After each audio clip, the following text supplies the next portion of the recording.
Marketing strategies जो बुरी तरह फेल हुई। सभी मार्केटिंग स्ट्रेटजीज के पीछे बहुत सारे लोगों की मेहनत होती है, जैसे कि फैक्ट चेकर्स, आर्ट डायरेक्टर इत्यादि। ये सुनकर आपको क्या लगता है कि सभी एड कैंपेन्स सक्सेसफुल रहते होंगे? लेकिन इंसानों से भूल तो होती है और कभी कभी इंसान काफी मंद काम कर सकते हैं, जैसा कि इन उदाहरणों में दिखाया गया है। कभी कभी बड़ी स्ट्रेटजीज भी मात खा जाती हैं और अच्छे से अच्छी कंपनियों का बहुत बड़ा नुकसान हो सकता है। Number 10, Snapple sticky situation. जून 2005 में स्नैपल ने अपने नए product kiwi strawberry on ice उसकी तरफ सबका ध्यान आकर्षित करने के लिए एक हद से बड़े तरीके को आजमाया। स्नैपल ने मौजूदा गिनीज वर्ल्ड रिकॉर्ड तोड़ने के लिए एक बहुत बड़े पॉप्सिकल का निर्माण किया, जिसका वजन था 17.5 टन। इस स्वादिष्ट कैंडी को न्यू जर्सी में बनाया गया और इसे न्यूयॉर्क तक 15 डिग्री फ़ारेनहाइट तापमान पर फ्रीजर ट्रक में ले जाया गया। फिर इस पॉप्सिकल को ईस्ट 17 स्ट्रीट मैनहट्टन में क्रेन की मदद से लटकाया गया। हालांकि इस प्रोसेस में कहीं ना कहीं कमी रह गई और पॉप्सिकल पिघल गई, और इसका मतलब ये कि क्रेन के पॉप्सिकल को उठाते ही रास्ते पर हर तरफ चिपचिपा लिक्विड फैल गया और अगल बगल से गुजर रहे लोग फिसल कर गिरने लगे। यही नहीं, सूर्य की रोशनी में ये लिक्विड और भी ज्यादा चिपचिपा होता जा रहा था। इस हादसे के लिए अथॉरिटीज को साफ सफाई के लिए बुलाया गया और स्नैपल को इसके लिए हर्जाना भी भरना पड़ा। स्नैपल को कभी पता ही नहीं चला कि पॉप्सिकल कड़क क्यों नहीं हो रही। हो सकता है कि इनिशियल फ्रीजिंग ठीक से ना हुई हो या फिर सूरज ने अपना जादू दिखा दिया हो। और इनको साथ मिला एक मार्केटिंग टीम का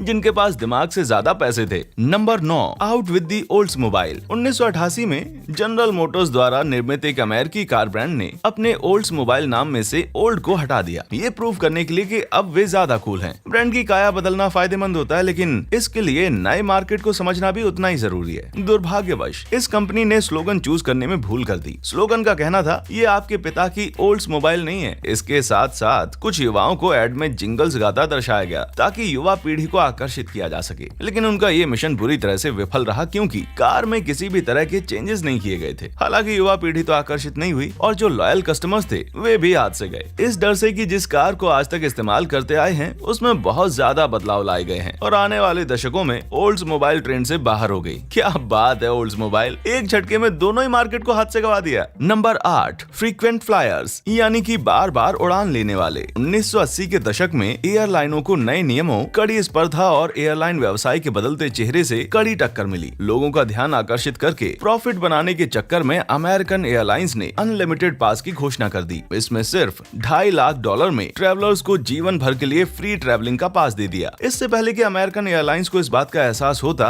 28 लोगों ने इस डील का फायदा उठा लिया था और इसका एक्सेस इस्तेमाल करना भी शुरू कर दिया था, जिसका अर्थ ये था $2.5 लाख की वन टाइम फी प्रॉफिटेबल नहीं थी। और हकीकत यही थी कि कंपनी ने नुकसान उठाना शुरू कर दिया। नुकसान के लिए बाकी लोगों की तुलना में ये दो लोग ज्यादा जिम्मेदार थे। इनका नाम था जैक्स वर्म और स्टीव रॉथस्टीन। इन दोनों के पास जुलाई 2008 तक एयरलाइंस के पासेस थे। अमेरिकन एयरलाइंस ने जो हर साल $1 मिलियन का प्रॉफिट करती थी, आज उनको इन दोनों पर हर साल $1 मिलियन का खर्चा हो रहा था। इनफैक्ट रॉथस्टीन तो बार बार अटलांटिक के लिए फ्लाइट लेते पाए गए ताकि वो अपने फ्रेंड्स के साथ खा पी कर एंजॉय कर सके। जल्द ही अमेरिकन एयरलाइंस अपने कस्टमर के पास से पब्लिकली पासेस वापस लेने लगी, जिसके कारण उन्हें महंगी लीगल प्रोसीडिंग्स का भी सामना करना पड़ा और साथ में उनकी रेपुटेशन भी दांव पर लग गई। आजकल इनके जो पास मिलते हैं वो सिर्फ डिस्काउंटेड रेट पर सफर करने में मदद करते हैं, ना कि दोस्तों के साथ पिज्जा चटकाने के लिए अनलिमिटेड फ्री ट्रिप मारने के लिए। इसी तरह से हूवर वैक्यूम्स ने भी साल 1992 में एक ऐसी ही मिस्टेक की थी, जिसमें उन्होंने प्रमोशन ऑफर में यूरोप की 2 फ्री टिकट सिर्फ €100 से ज्यादा की खरीदी पर दे दी। इसके लिए इन्होंने ट्रेवल एजेंट्स को भी काम पर लगाया था। पहले प्रमोशन के लिए रिस्पॉन्स काफी अच्छे मिले और ये सब देखकर हूवर ने इसी स्कीम के तहत अब न्यूयॉर्क और फ्लोरिडा तक की टिकट्स ऑफर करनी शुरू कर दी, जिसका मतलब कि अब उनके कस्टमर सस्ती चीजें खरीदकर €600 से ज्यादा के फ्लाइट्स का लुत्फ उठा सकते थे। इस प्रमोशन ने तो उम्मीद से बेहतर काम किया। और फिर क्या था, हूवर इतनी सारी टिकट्स के अरेंजमेंट नहीं कर पाई। कंपनी को फ्री फ्लाइट्स के पीछे 50 मिलियन खर्चे पर बदले में सेल्स में सिर्फ 30 मिलियन मिले और इनफैक्ट मार्केटिंग खर्चे में उन्हें €7 मिलियन और जोड़ने पड़े। उनके फेमस प्रोडक्ट्स की तरह उनकी मार्केटिंग टीम भी अपनी कंपनी को डुबोती रही। नंबर 7, अंतर खोजिए। IKEA कंपनी की फ्रेंचाइजी दुनिया में हर तरफ है, पर कुछ देशों के अप्रोच इन मेगा स्टोर से अलग हैं। सऊदी अरब के IKEA पर आइडेंटिकल कैटलॉग छापने के लिए अक्टूबर 2012 में मुकदमा दर्ज किया गया। इन दोनों कैटलॉग्स में फर्क बस इतना था कि औरतों को हटा दिया गया था। वैसे भी सऊदी अरब में महिलाओं की विशेषता वाले विज्ञापन दुर्लभ हैं। कल्चरल स्टैंडर्ड्स के कारण स्टारबक्स ने भी अपना लोगो मरमेड से एक ताज में परिवर्तित कर दिया था ताकि वो यहाँ सरवाइव कर सके। पता नहीं ये पॉलिटिकली सही है या नहीं, लेकिन IKEA जो कि स्वीडन जैसे प्रगतिशील देश की कंपनी है, शायद इस कंपनी पर अपने बिजनेस को विमेन्स राइट के आगे प्रायोरिटी देने के लिए मुकदमा किया गया, या यूं कहें कि सऊदी अरब में महिलाएं रहती नहीं है। अब एक कैटलॉग झूठ थोड़ी ना बोलेगा। नंबर 6,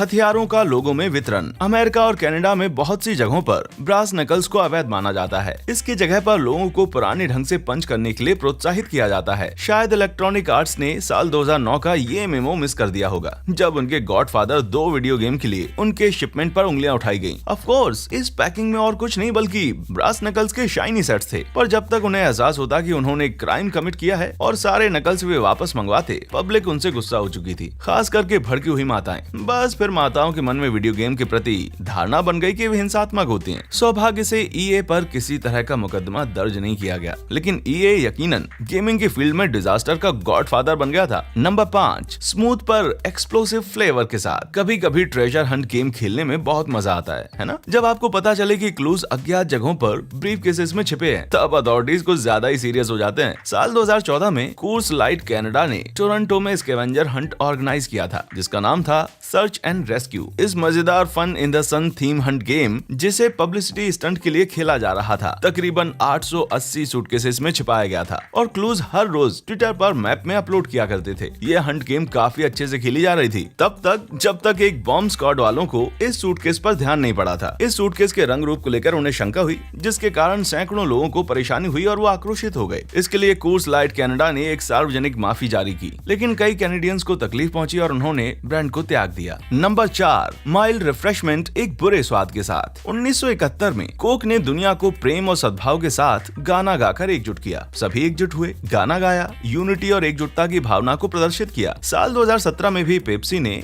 इस प्रिंसिपल को फॉलो करने की कोशिश की, जिसमें उन्होंने मॉडल कैंडल जेनर को प्रदर्शनकारियों के बीच मार्च करता दिखाया, ताकि वो एकजुटता के सिद्धांत को पुनर्जीवित कर सके, और जिसके लिए उन्होंने पुलिस अफसर को पेप्सी दी। और जैसे ही ये एड ऑन एयर हुई, लोगों का गुस्सा पेप्सी पर उमड़ पड़ा। ब्लैक लाइव्स मैटर, #MeToo आंदोलन और विपत्तिपूर्ण सामाजिक अशांति के मद्देनजर लगभग हर कोई इस बात से नाराज था कि पेप्सी एक सुंदर अमीर घाटी की लड़की के लिए गंभीर सामाजिक मुद्दों को इस तरह के स्वर में छिपा सकती है। किसे पता था कि एक लड़की के कारण इतने सारे सोशल इश्यूज खड़े हो जाएंगे। दुनिया भर में क्रोधित लोग आश्चर्यचकित थे कि क्या पेप्सी वास्तव में इतनी बेखबर हो सकती है, या फिर वे जानबूझकर लोगों को नाराज कर रहे हैं। अब तक पेप्सी को बहुत सारी कंप्लेंट्स आ चुकी थी और उन्होंने अपने ऐड को हटाकर माफी भी मांग ली थी। इस बीच जिन सामाजिक आंदोलनों को संदर्भित किया जा रहा था, उन्होंने किसी भी तरह से पेप्सी के सेल्स को इफेक्ट नहीं किया। नंबर 3, जल्दबाजी करना। साल 2016 में टेक्सास की मिरेकल मैट्रेस कंपनी ने ये सीखा कि गहन हास्य कॉमिक्स के लिए ही सबसे अच्छा है। इन्होंने नेशनल ट्रेजेडी से पैसे कमाने के लिए एक एडवर्टाइजमेंट रिलीज की, जिसमें मैट्रेसेस के ट्विन टावर को बैकग्राउंड में दर्शाया गया था। इस एडवर्टाइजमेंट में क्लियरली कहा गया था कि 9/11 को याद करने के लिए इस ट्विन टावर सेल से और बेहतर क्या हो सकता है। इस एड में 2 एम्प्लॉइज को इन ट्विन टावर्स पर गिरते हुए दिखाया गया था, ये कहते हुए कि भूलिएगा मत। इस एड ने सेल्स को बढ़ाने के बजाय कंपनी के सेल्स बिल्कुल बंद करवा दिए। भले ही उन्होंने इसके लिए माफी मांगी थी, उन्हें यकीनन अपने इस बिस्तर पर कूदने वाले आइडिया पर सो जाने की जरूरत थी। नंबर 2, पेप्सी का पॉइंट्स को लेकर पैनिक होना। 1996 में पेप्सी एक आइडिया के साथ आगे आई। हालांकि ये आइडिया ओरिजिनल नहीं था। इनफैक्ट ये एक तरीका था कस्टमर्स को अपनी तरफ लॉयल करने का। कस्टमर्स कंपनी के प्रोडक्ट खरीदकर पॉइंट्स अर्न कर सकते थे और सभी प्रोडक्ट्स को अलग अलग पॉइंट्स अलॉट किए गए थे। इन पॉइंट्स को इकट्ठा करने के बाद कस्टमर्स इन्हें रिडीम कर सकते थे। टी शर्ट या फिर सनग्लासेस या फिर कोई दूसरा प्रोडक्ट जिस पर पेप्सी का लोगो हो। 1996 के एक कमर्शियल में पेप्सी ने अनाउंस किया कि अगर कोई 7 मिलियन पॉइंट्स जमा करेगा तो उन्हें बदले में हरियर जेट मिलेगा। पेप्सी को लगा कि ऐसा कोई नहीं होगा जिसे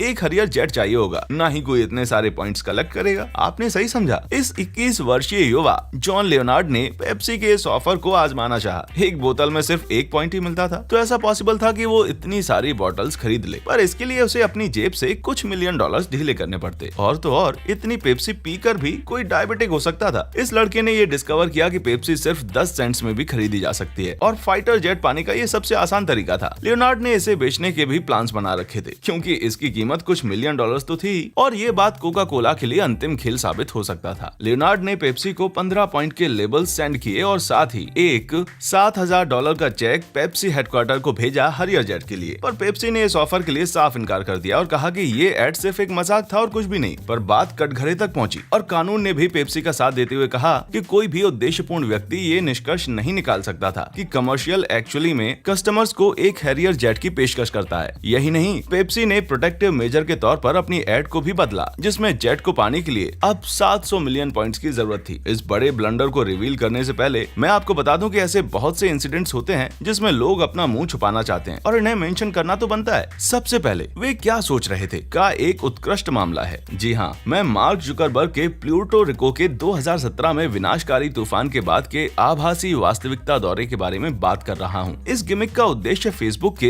1.5 मिलियन राहत प्रयास और रेड क्रॉस के साथ काम करने की घोषणा करना था, लेकिन जुक कोई पीआर गुरु तो है नहीं। इसने अपने लाइव कार्यक्रम के दौरान मार्क को मुस्कुराते हुए और कुत्ते से खेलता हुआ दिखाया गया। यही नहीं, उन्होंने अपनी को होस्ट के साथ तालियां भी बजाईं। वहीं दूसरी तरफ उनके बैकग्राउंड में लोग इस आपदा से निपटने के लिए जूझ रहे थे। ऐसा लगता है कि मार्क की लोगों के प्रति सहानुभूति अब वास्तविक नहीं है। एक और एडवर्टाइजमेंट है जो बर्लिन के सबवे स्टेशन में मिली। ये जितनी कंट्रोवर्शियल थी उतनी ही पॉपुलर भी थी। अपने फोटोशॉप ट्रांसलेशन के कारण ये एडवर्टाइजमेंट जर्मन विज्ञापन टीम जंग वॉन मैट का काम है कि लोग सबवे ट्रैक के पास आएं। हालांकि इस एड के विवादों में रहने के बाद भी कंपनी को फायदा हुआ और उन्हें इस विज्ञापन के लिए सकारात्मक प्रतिक्रियाएं भी मिली। यही कारण है कि मैं इसे बस मेंशन कर रहा हूं। फिर भी ये बता दूं कि ये किसी बुरे ट्रेन हादसे में भी बदल सकता था। नंबर 1, ग्लूटोनी की कीमत। अगर बुरी तरह से फेल होना है तो भूखे अमेरिकन को कम आंकना आपकी सबसे बड़ी भूल हो सकती है। 2003 में रेड लॉबस्टर ने एक ऐसी ही भूल की थी। तभी इस कंपनी की प्रेसिडेंट एडना मॉरिस ने माना कि all you can eat promotion red lobster brand के लिए नया जीवन लाने का एक शानदार तरीका होगा। हालांकि काम के लिए वे दूसरे सस्ते ऑप्शंस भी चूज कर सकते थे, पर उन्होंने स्नो क्रैब के लेग्स को चुना। पर दुर्भाग्यवश 2003 में इन केकड़ों की कमी थी और ये काफी महंगी भी थे। पर पता नहीं उन्हें ये बात मालूम थी भी या नहीं, या फिर उन्हें क्रस्टेशियंस के कुछ प्रकार की गहरी जड़ से नफरत हो। एडना ने इस पॉलिसी के साथ पहले भी प्रॉफिट कमाए थे और उन्हें लगा कि इस साल भी उनका ये तरीका काम करेगा। केवल